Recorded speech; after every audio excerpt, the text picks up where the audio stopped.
आज हम लोग पढ़ेंगे एकादशा पाठ। क्या मतलब हुआ इसका? शीर्षक है ग्राम्य जीवनम। हेडिंग क्या है? ग्राम्य जीवन का मतलब ग्रामीण में लोगों का जीवन, गांव का जीवन। आप लोग शहर में रहे हैं कभी? शहरी जीवन अच्छा लगता है या ग्रामीण? तो शहर की ओर पलायनवाद क्यों है? जिसके पास थोड़ा सा भी पैसा होता है क्यों चाहता है कि शहर में घर बना ले? ग्रामीण में सुविधा उसको नहीं मिल पाता है। सुविधाओं के कारण उसका बच्चों को अच्छा एजुकेशन सिस्टम मिलता है। सुविधाओं का कारण इसके कारण शहर में हॉस्पिटल है, स्कूल है, कॉलेजेस। गांव में ये चीजें नहीं है।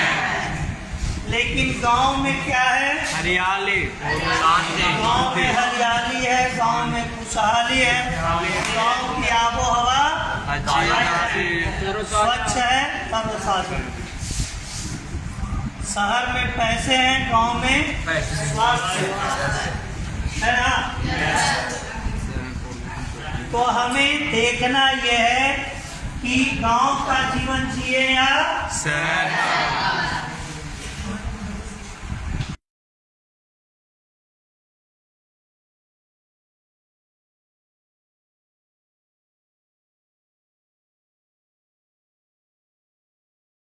अयं पाठः आधुनिक जीवनस्य वैषम्यं विडम्बनां च दर्शयति। यह जो पाठ है ये आधुनिक जीवन की विषमता और विडम्बना को दर्शाता है। ठीक है, विषमता और विडम्बना। पूरा सर्वत्र ग्राम्य जीवनस्य प्रशंसायां विपुलं साहित्यं रचितम्। प्राचीन काल में सभी जगह ग्रामीण जीवन की प्रशंसा में विपुल साहित्य माने ढेरों साहित्य रचे गए। साहित्य मीन्स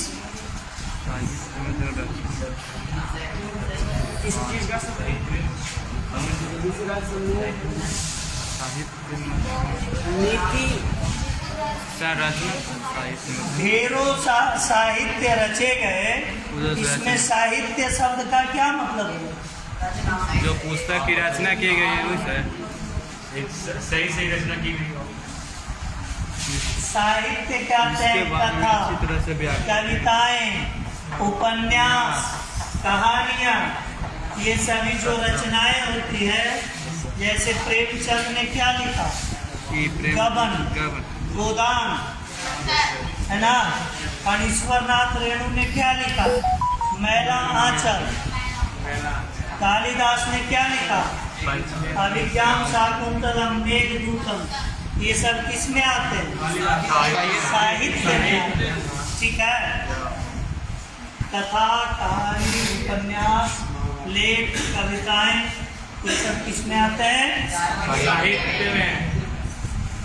किंतु भौतिक जीवनस्य विकासेन सह ग्राम्य जीवनस्य समस्या वृद्धिर्जाता इति मोपेक्षणीयम्। लेकिन जब भौतिक जीवन का विकास हुआ, किसका विकास हुआ? पहले हम लोग कैसा जीवन जीते थे? प्राकृतिक जीवन। ठीक है, प्राकृतिक और भौतिक में क्या अंतर? प्राकृतिक जो प्राकृतिक से प्राप्त होता है। कोई एक आदमी बोलिए, एक छात्र, आप बोलिए। प्राकृतिक जो है प्राकृतिक से प्राप्त होता है। भौतिक मतलब से मानव निर्मित वस्तु से प्राप्त होता है। मानव निर्मित को भौतिक क्यों कहते हैं? जो एक और वस्तु के प्राप्त।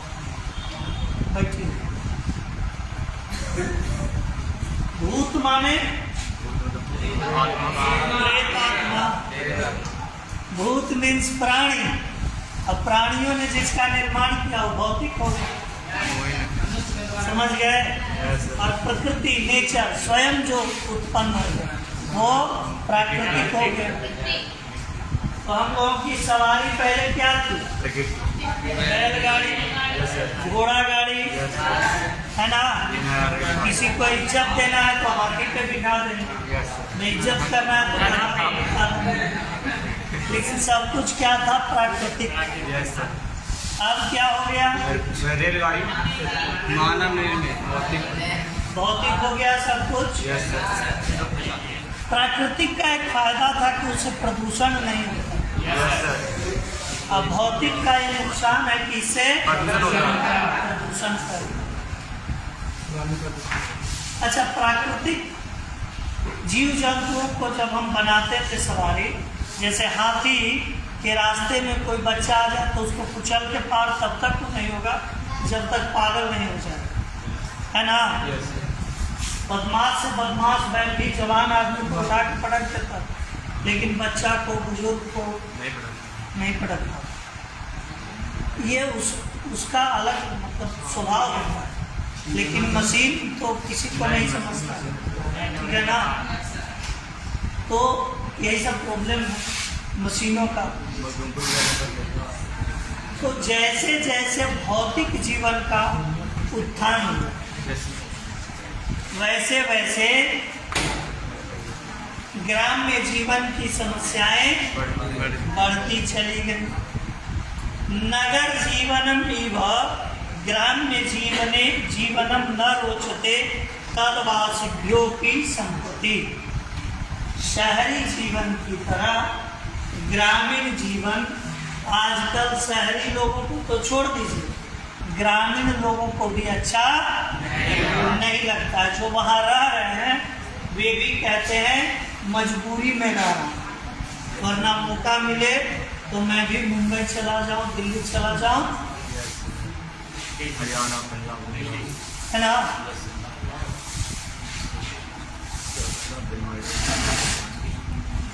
अतो अद्यतनम जीवनम वैषम्यम इति दर्शितम लेखकेन।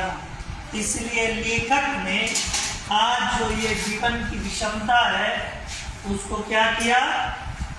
दर्शाया। अस्माभिश्च किं करणीयम इति प्रतिपादितम। और हम लोगों को फिलहाल क्या करना चाहिए?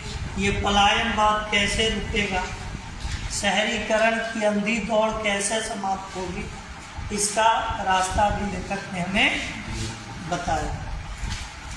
अस्माकं देशे जना ग्रामे नगरे च वसन्ति। हमारे देश में लोग कहाँ कहाँ रहते हैं?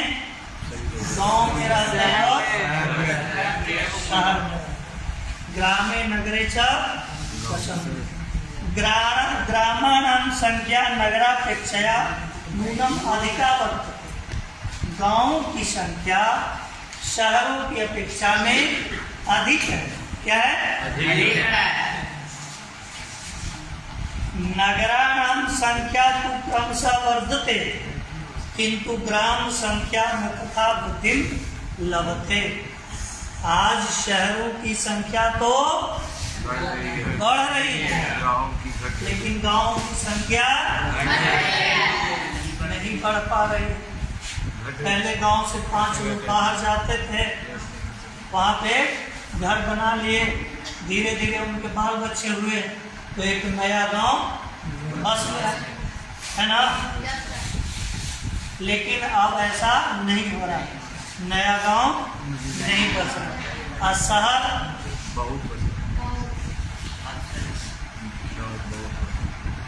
अधुना ये नगरवासिना प्राचीन काले ते ग्रामवासिना एवं। आज जो शहरी बाबू लोग हैं, शहर में रहने वाले लोग हैं, वे भी पहले कहाँ रहते थे? प्राचीन काले ते ग्रामवासिना एवं केचित् स्वग्रामीण संबंधम अद्यापि निर्वहन्ति। कुछ लोग ऐसे हैं जो आज भी अपने गांव के साथ संबंध का निर्वहन कर रहे हैं, ठीक है। लेकिन बहुत सारे लोग तो अपने मूल से कट गए, उनका कोई आना जाना बातचीत रहा ही नहीं, गांव से दूर दूर तक कोई मतलब नहीं हुआ। एका प्राचीनोक्ति वर्तते प्रकृति ग्राम मसृजत। एक प्राचीन उक्ति है कि प्रकृति ग्राम सृजत, गांव की रचना किसने की है? प्रकृति ने की, नेचर ने किया। ठीक है, प्रकृति ग्राम सृजत, प्रकृति ग्राम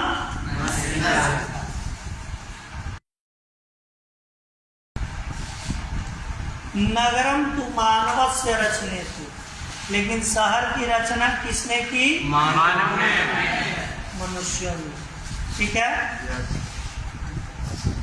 अस्यार्थस्तु ग्रामस्य विकास प्राकृतिक।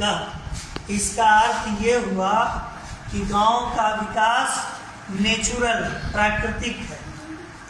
नगराणि तु कृत्रिमाणि सन्ति, लेकिन शहर कृत्रिम है। ऐसे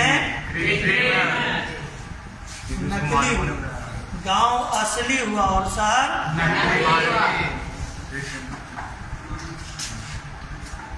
मानव स्वस्य भौतिकीं सुख समृद्धिं कल्पयित्वा महता प्रयासेन नगराणि निर्ममे। मनुष्यों ने अपनी भौतिक समृद्धि के हिसाब से शहर का निर्माण किया।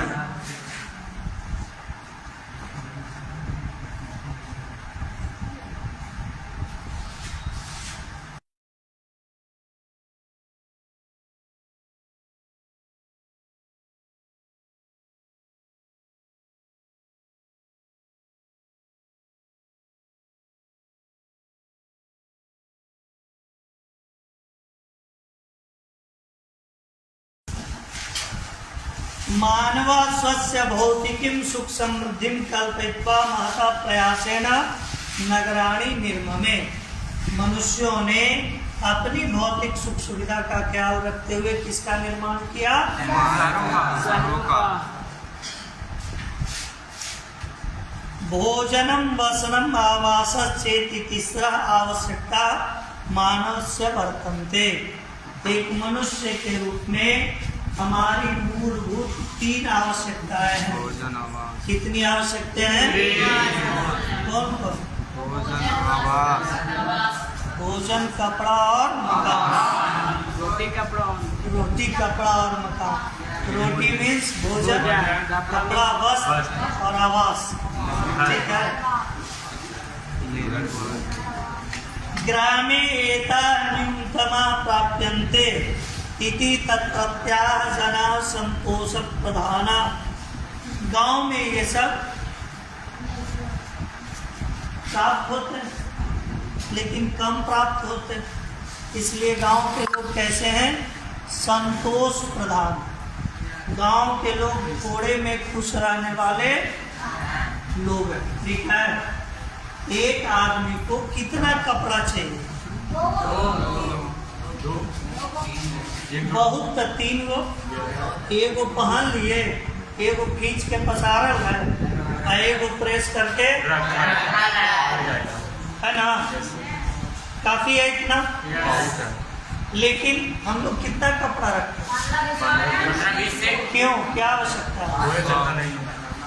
आपके ज्यादा कपड़ा खरीद के बक्सा में रखने से समस्या क्या होती है जानते हैं? बक्सा भर जाता है। कोई नंगा चलता है सड़क, क्योंकि 100 रुपए के कपड़े का कीमत आपने बेवजह खरीद के 500 बना, और उसके पास 100 रुपया है, वो खरीद नहीं पा रहा है। जमाखोरी से कुछ लोगों को क्या होती है? परेशानी हो जाती है। हम लोग अपना स्टाइल मारते चलते हैं। तो गांव में चूंकि न्यूनता में प्राप्त होती हैं चीजें, इसलिए गांव के लोग कैसे हैं? संतोष प्रधान। किंतु एतत् लाभार्थम धनम आवश्यकम। लेकिन रोटी, कपड़ा और मकान के लिए पैसे तो चाहिए ना। बिना पैसे का भोजन मिलेगा? कपड़ा मिलेगा? मकान बना लीजिएगा? सब पहले बन जाता। अपनी जमीन नहीं है तो बटाई पे खेती करो, भोजन की व्यवस्था हो गई। पहले गांव-गांव के लोग कतली रखते थे। गांधी जी का फोटो देखे हो, सूत काटते हुए गांव-गांव में लोग चरखा रखते थे, कपास उपजाते, जूट उपजाते, ठीक है,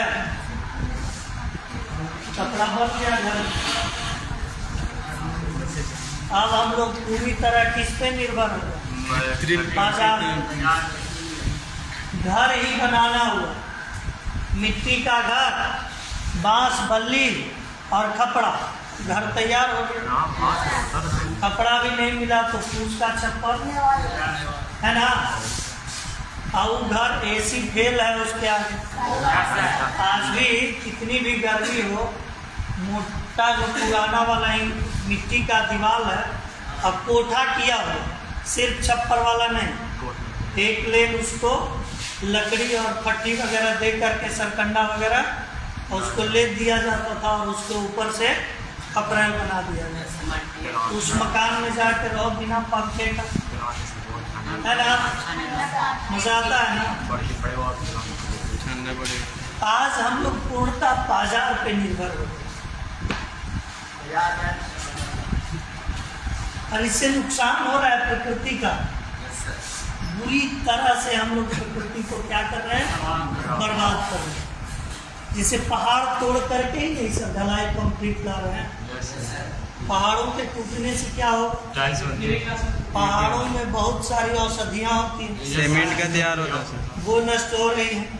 पहाड़ बादलों को रोक करके वर्षा कराते हैं, तो मानसून भी हमारा उससे प्रभावित हो रहा है, वर्षा की कमी दर्ज हो रही।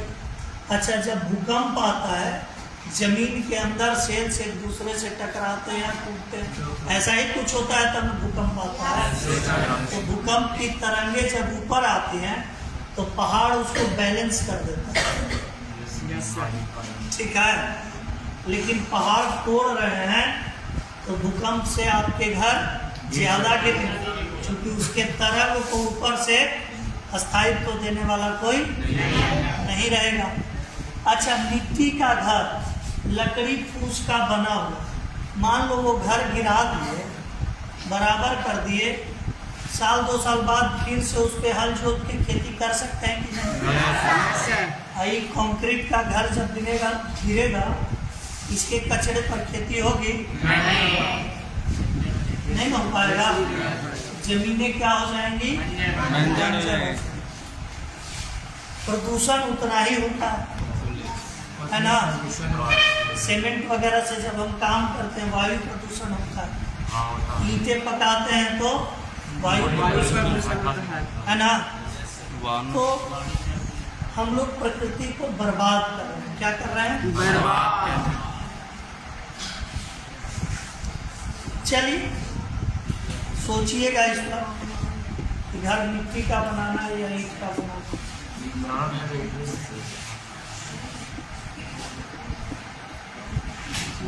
कृषि प्रधान धन व्यवस्था ग्रामे अद्यापि वर्तते। गांव में आज भी अर्थव्यवस्था किस पर चलती है, कृषि पर, खेती बाड़ी पर चलती है ना। हम लोग धान चावल गेहूं साग सब्जी उपजाते हैं, बाजार में बेचते हैं, उसी से घर में पैसे आते हैं और उसी से फिर घर के खर्चे आगे हम अपने घरेलू चीजों की व्यवस्था कर पाए। क्वचित एवं व्यापार उद्योगों व विद्यते। उद्योग या व्यापार थोड़ा बहुत ही गाँव में है, नहीं के बराबर। अतएव ग्राम्य जना धनार्जनाय नगरम प्रति पलायमाना दृश्यन्ते। इसलिए पैसे कमाने के लिए, धन अर्जित करने के लिए गांव के लोग किस ओर भाग रहे हैं, शहर की ओर भाग रहे हैं। आपके पास स्किल हो या आप अनस्किल्ड, लेबर कितने तरह के होते हैं, 2 तरह के, एक स्किल्ड और एक नॉन स्किल्ड। तो स्किल्ड पर्सन किसको कहा जाता है, मिस्त्री। केवल मिस्त्री का काम करता है। कम कर सकता है, दोनों कम कर सकता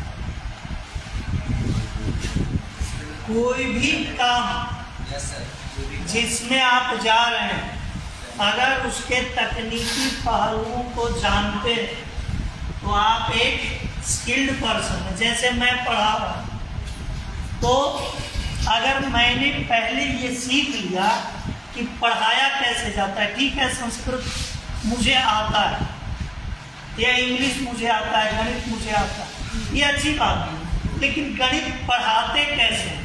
जिस उम्र के बच्चों को आप पढ़ा रहे हैं उनकी मानसिकता कैसी होती है, बच्चे पढ़ना क्यों नहीं चाहते, जिद्दी बच्चों के साथ कैसे ट्रीट करें, कुछ पढ़ने में कमज़ोर बच्चे हैं उनसे कैसे बिहेव करना, उनको कैसे तेज बनाना, ये सारा चीज़ जब आप जान लिए तब आपको स्किल्ड पर्सन माना जाएगा। क्या माना जाएगा? गणित, अंग्रेजी या विज्ञान का ज्ञान आपके पास था, लेकिन आप चूंकि अब शिक्षक बनने चले तो पढ़ाते कैसे हैं ये जान लिए तो आप क्या हो गए? स्किल्ड। ठीक है, तो दो तरह के लेबर हो गए, स्किल्ड और अनस्किल्ड। तो चाहे आप स्किल्ड हो या अनस्किल्ड, गांव में आपके पास करने के लिए बहुत कुछ, आपको कहाँ भागना होगा? इसीलिए आज हमारे गांव में आप में से ही बहुत सारे बच्चे जो पढ़ने आते हैं, किसी के पिताजी लुधियाना होंगे, किसी के सूरत होंगे, किसी के दिल्ली होंगे, है ना?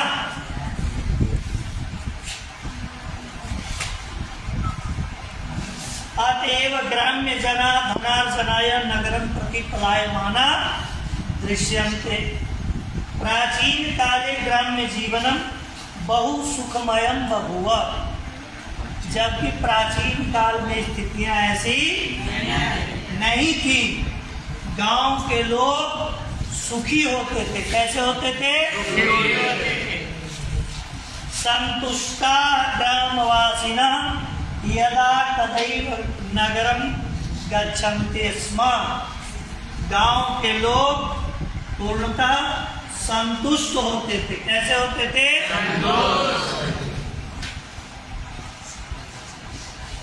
और कभी कभी ही शहर जाते थे। क्योंकि गांव में सारी सुख सुविधाएं थी तो उन्हें शहर जाने की आवश्यकता नहीं पड़ी। सुखस्य साधनानि तदानीं उपलब्धानि ग्रामीणो रोचन्ते। सुख के साधन उस समय गांव में भी उपलब्ध थे, इसलिए गांव के लोगों को क्या लगते थे? रुचिकर लगते थे। शुद्धम जलम निर्मलो वायु स्वपरिश्रमार्जितम अन्नम समाजे सामंजस्यम जनानां परिमिता संख्या एतत् सर्वं ग्राम्य जीवनस्य लक्षणं बभूव। ग्राम्य जीवन के लक्षण क्या क्या हुए?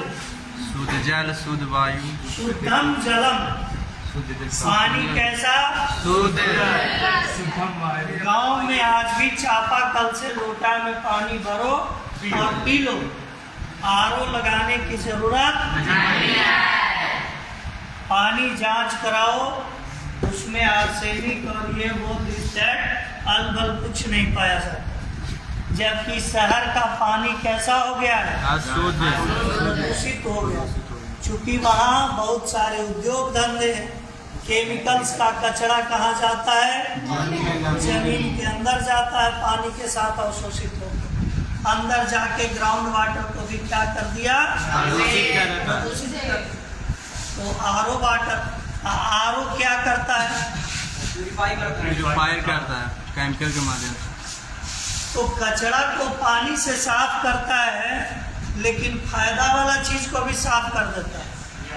पानी केवल प्यास मिटाने के लिए हम नहीं पीते हैं। भोजन से कम फायदेमंद पानी नहीं है, क्योंकि पानी में भी बहुत सारे खनिज एवं लवण पाए जाते हैं जो हमारे शरीर में पोषक तत्व का काम करते हैं। ठीक है, और जब आरओ से पानी छानते हैं तो बढ़िया चीज के साथ साथ खराब चीज भी, खराब चीज के साथ साथ खत्म हो जाता है ना। जैसे एंटीबायोटिक्स, जरा सा सर्दी खांसी बुखार हुआ ना कि हम गली के किसी झोला छाप डॉक्टर के यहाँ चले जाते हैं, अब मेगापेन, एम्पीसिलिन, क्लोक्सासिलिन, पता नहीं कौन कौन सिलिन उठा के ले आते हैं। 2 दिन बर्दाश्त कीजिए, जवाइन का चाय पीजिए, ज़्यादा नाक जाम है थोड़ा सा जीरा सूंघिए। कोरोना में गिलोय कितना फायदा किया लोगों को, बहुत सर। गिलोय का क्या फायदा किया लोगों को। एंटीबायोटिक्स न सिर्फ खराब बैक्टीरिया को मारते हैं, बल्कि आपके शरीर के लिए जो बैक्टीरिया पोषक तत्व के रूप में कारक है उनको भी खत्म कर देते हैं। ज्यादा एंटीबायोटिक्स खाइएगा तो कुछ दिन में आपके शरीर में एक ऐसा चीज डेवलप हो जाएगा कि फिर ये एंटीबायोटिक्स आपके शरीर पे काम करना है ना बात। तो आरओ वाटर पीना चाहिए या नहीं पीना चाहिए? आप अगर वैसे जगह पे हैं जहां ग्राउंड वाटर शुद्ध नहीं है तो फिर सहारा क्या है आपके पास। लेकिन जहां ग्राउंड वाटर शुद्ध है, अच्छे से जांच परख के पता लगा लिया गया है, तो वहां फिर आरओ शौकिया तौर पर मत लगाइए। प्लास्टिक के बोतल में पानी मत पीजिए, ठीक है। 24 घंटे के अंदर में पी जाना चाहिए। कैंसर उत्पन्न होता है सर। प्लास्टिक कैंसर का सबसे बड़ा स्रोत है। कैंसर उत्पन्न हम होता लोग पलाश के पत्ते से और भी कोई मान का पत्ता या क्या बोलते हैं, कोई बड़ा सा पत्ता जिसका भी हो, तो उसमें सीख लगा लगा के पत्तल बनाते थे ना। और गांव के लोग उसी में खाते थे। और ग्रामीण उद्योग भी उससे चलता था। पत्तल बनाना एक उद्योग हो गया। शादी विवाह में आप लोग नहीं देखे होंगे, हम लोगों के समय कुल्हड़ आता था कुम्हार के यहाँ से। जितना बड़ा स्टील का ग्लास होता है ना, उतना बड़ा बड़ा ग्लास। एक उद्योग धंधा हो गया कुम्हार का, और उसमें पानी पीने से कोई बीमारी होगी? अभी आप लोग थर्मोकोल का पत्तल चलाते हैं कैसा, और उस पर गर्म पूरी सब्जी डालते हैं, तो भोजन नहीं कैंसर खा रहे होते हैं। प्लास्टिक के कप में जो चाय पी रहे होते हैं, वो दरअसल चाय नहीं कैंसर पी रहे होते हैं। प्लास्टिक के डब्बे में 6 महीना से रखा हुआ थम्स अप, कोका कोला, घर में दुनिया भर का लोटा बर्तन है, फिर भी प्लास्टिक के बोतल से पानी पीना, प्लास्टिक ये सब क्या है? कैंसर पीना। पहले दूर दराज में कोई सुनता था फला को कैंसर है, अब तो हर गांव में कैंसर है, कैंसर है ना। तो क्यों? क्योंकि हम लोग अपना पुराना सारा चीज छोड़ दिए, और उससे नुकसान हमारा उद्योग धंधा नहीं मरा, घरेलू उद्योग था। अभी जानवर वगैरह बांधने के लिए या कोई भी काम के लिए, कपड़ा सुखाने के लिए रस्सी किसका लाते हैं आप? मस्ती से प्लास्टिक का रस्सी बाजार से लेके चले। हमने देखा हमारे पिताजी लोग बनाए हुए सनैल और कुदरुम की खेती होती थी, और बहुत बढ़िया जूट का उद्योग हमारे यहाँ था, ठीक है। सनैल से पटुआ उसको बोलते थे, खाट वगैरह की रस्सियाँ उसी से घर में तैयार हो जाती थी। कुदरुम से पटुआ और सनैल से सन, ठीक है। पटुआ हल्का पीला टाइप का होता था और सन बिल्कुल चमाचम सफेद। उद्योग धंधा था, घरेलू एवं कुटीर उद्योग हमारा क्या हो गया? समाप्त हो गया, पूरी तरह से बर्बाद हो गया। और हम लोग किस पे आधारित हो गए? बाजार पर आराम से जाएंगे, प्लास्टिक में दूध उठा के लाएंगे। दूध अमृत है, प्लास्टिक जहर है। पहले ही अमृत को जहर में क्या किया? पैक कर दिया। और ऊपर से उसमें दूधे है, इसकी कोई गारंटी है? नहीं है, पता नहीं सरफ सोडा कोची से दूध बना देता है ना। हम लोग जहर आराम से पानी से। तो गांव की जो व्यवस्था थी उसमें पानी शुद्ध, हवा निर्मल, पेड़ बागीचे पहले बहुत होते थे। बागीचे क्या करते हैं? वायु के डस्ट को ऑब्जर्व कर देते है ना। आज क्या हो? पंखा हवा शुद्ध है? तो जहानाबाद में अभी क्रशर बंद है, और नहीं तो आपके गांव के आसपास चारों तरफ यहाँ से जाओ आंखों को इधर तो तरफ पूरा धुआं धुआं एकदम लगता था। क्या हो? बलिया तरफ जाओ, चारों तरफ धुआं धुआं लगता था। क्या हो? उसका डस्ट जब आपके फेफड़े में जाएगा तो क्या होगा? कैंसर उत्पन्न होगा। कैंसर क्या, फेफड़ा ही जाम कर देगा, जिसे कोरोना जाम कर देगा। वहाँ पे जो पेड़ रहता है ना, सबके पत्ता देखेंगे ना, सबका पत्ता जो सीमेंट का जो होता है ना, सबका लेयर जम जाता है।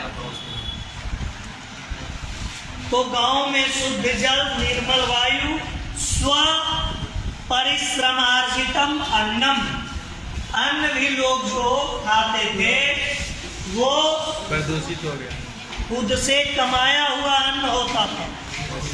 किसान और मजदूर दोनों मिलकर के श्रम करते थे और सबको मिलता था। सबके घर में अपनी मेहनत का अनाज होता है। इतनी बढ़िया कृषि व्यवस्था है, उससे बढ़िया तो कोई व्यवस्था हो ही नहीं सकती। आप सुनार के यहाँ नौकरी कीजिएगा, मजदूरी में इतना सारी सोना देगा? क्या देगा? पैसा देगा। कपड़ा मिल में काम कीजिएगा, कपड़ा देगा? लेकिन कृषि व्यवस्था इतनी अच्छी थी, यह है आज भी। 12 बोझा में 1 बोझा धान ले आइए, खेसारी हो, चना हो, मसूर हो, सरसों, चाहे जितना 100 रुपए किलो का अनाज हो या 10 रुपए किलो का आप लोग मिल जाएगा। जो अनाज आप काटिएगा दौड़िएगा वो 12 में 1 आपको मिल जाएगा। और भी केवल काटने का, अगर बढ़िया से उसको सब कर के पहुंचा दीजिए तो 8 मन में 1 मन मिल जाता है ना। 5 तो सर घर वाला काट के रखता है ना, तो 5 बोझा जैसे पहुँचा देगा तो अगला बोझा जैसे लेके जाता है वो रख देता है। और वो बोझा बंधाता है तो 2 बोझा के बदले 1 बोझा। हाँ सर, नहीं 5 बोझा लेके जाता है, 1 बोझा 12 बोझा में 1 बोझा जो बंधाता है, बरही जो है, बरही नहीं है, बड़ा है, इतना बड़ा है ना। तो सबके घरों में अन्न कैसा है? अपना मेहनत किया हुआ। खेत अपना हो या ना हो, अन्न मेरा अपना मेहनत का है। समाजे सामंजस्यम, समाज में समरसता। ये जाति पाति इधर आजादी के बाद जो दलगत राजनीति शुरू हुई, धीरे धीरे गांव में फैलते गए। नहीं तो गांव में जात पात कुछ होता नहीं, सब एक दूसरे के साथ मिलजुल करके रहना, एक दूसरे के यहाँ शादी विवाह में आना जाना, ठीक है। जनानां परिमिता च संख्या, और आदमी का जंगल, शहर में क्या है? आदमी का जंगल है। किसी के पास अपना घर नहीं, न जमीन अपना है, न आसमान अपना है। 40 तल्ला 50 तल्ला मकान बना हुआ है, ठीक है। सब उसी में नीचे ऊपर एक दूसरे के ऊपर लदे पड़े। ट्रेन में भीड़, ऑटो में भीड़, सड़क पे भीड़, बाजार, माने आदमी का जंगल। गांव में आज भी कम संख्या में लोग है ना।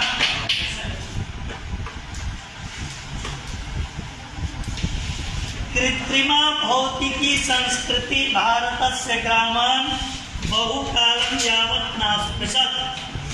आज जो कृत्रिम भौतिक संस्कृति चल रही है, ये बहुत दिनों तक गांव को छू भी नहीं सका, लेकिन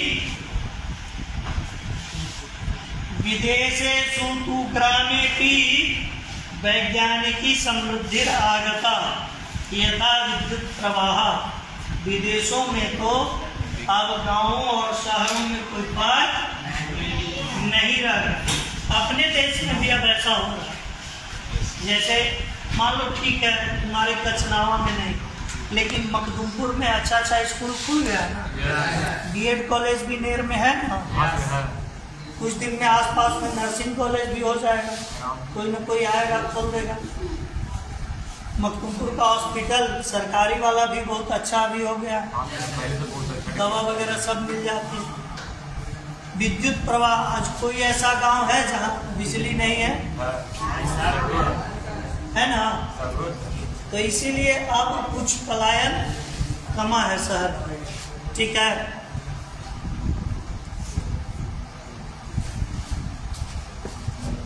तो विदेशों में ये पहले हो गया। ये लेख जो लिखा हुआ है ये कुछ पहले का लिखा हुआ है, नहीं तो आज भारत की ऐसी स्थिति नहीं है। विद्युत प्रवाह, आधुनिक संचार व्यवस्था, क्या गांव में आज आधुनिक संचार व्यवस्था नहीं है? आपके गांव में 5G काम नहीं करता है?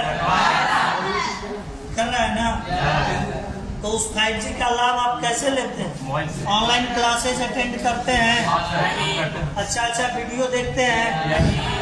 मान लो जो चीज़ हम पढ़ाए नहीं समझ में आया, तो हम तो आपके स्कूल में जो भी संस्कृत पढ़ाएंगे हम ही ना पढ़ाएंगे, हमसे आप समझ नहीं पा रहे, तो आपके पास आज मोबाइल है, यूट्यूब पे खोलिएगा तो हमसे बढ़िया सैकड़ों टीचर का मिल जाएगा आपको। लेकिन आप यूट्यूब लीजिएगा तो क्या करने लगे? हाँ, बर्बाद हो जाइए। और जो उसमें डूबेगा, गूगल है, यूट्यूब है, इनका प्रयोग अगर हम पढ़ाई के लिए करें बहुत अच्छा,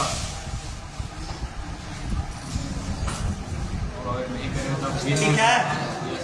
तो आधुनिक संचार व्यवस्था, यातायात साधनानी, पहले शहरों में यातायात के साधन थे, गांव के लोग कैसे चलते थे? पैदल चलते। लेकिन आज आपके किस गांव में ऑटो रिक्शा नहीं जाती?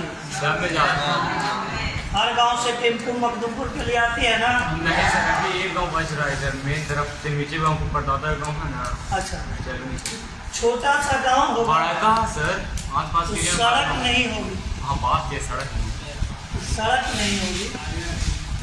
जैसे शक्ति विहार निमसर से नीचे जाता, तो कच्ची सड़क है आज भी शक्ति विहार के, तो कैसे जाएगी वहाँ? लेकिन बहुत विकास हुआ है, कुछ गांव बचे हुए हैं।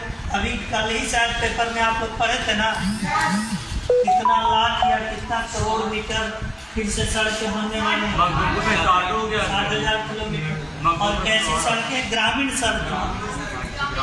तो जो भी गांव बचे हुए हैं सबको धीरे धीरे जोड़ दिया जाएगा।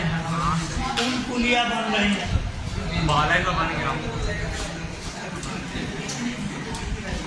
कृषि कर्मणे यंत्रोपस्करादीनि च, खेती में ट्रैक्टर का उपयोग अब किस गांव में नहीं है? कुछ चीजें अभी नहीं हो रही, जैसे धान रोपने वाला मशीन नहीं आया,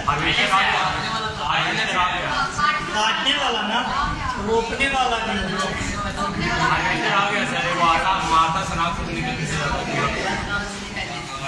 लेकिन बहुत ज्यादा यंत्र भी बढ़िया बात नहीं है। जो आदमी पढ़ लिख नहीं सका, मजदूरी करके जीवन यापन करता है, और सब यंत्र आप ला दीजिएगा तो फिर वो कैसे जिएगा? इंसान को, मेरे जगह यहाँ एक रोबोट खड़ा कर दिया, उसमें सारा संस्कृत का ज्ञान डाल दिया, तो हम तो हुए ना बेरोजगार, मेरे घर की दाल रोटी कैसे चलेगी? तो बहुत ज्यादा मशीन का उपयोग भी ठीक, आदमी को भी काम मिलना चाहिए ना। आदमी खाली बैठ जाएगा तो फिर क्या करेगा? चोरी करेगा, झगड़ा करेगा, अपराध बढ़ेगा। लोगों को जब काम मिलेंगे, है ना,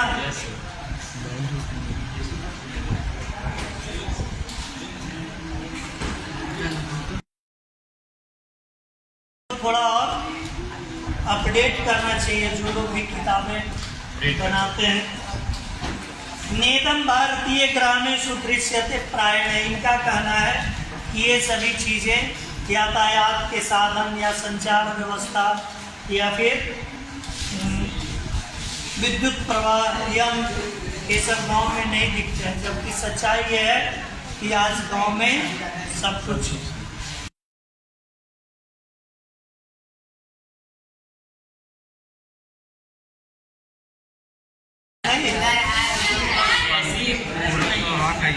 कल या परसों गए एकदम ठेठ देहात मेन से नीचे उधर एक गाँव है गमटी के बाद बुढ़ैला, गमटी के बाद बुढ़ैला गाँव है, पंडा भी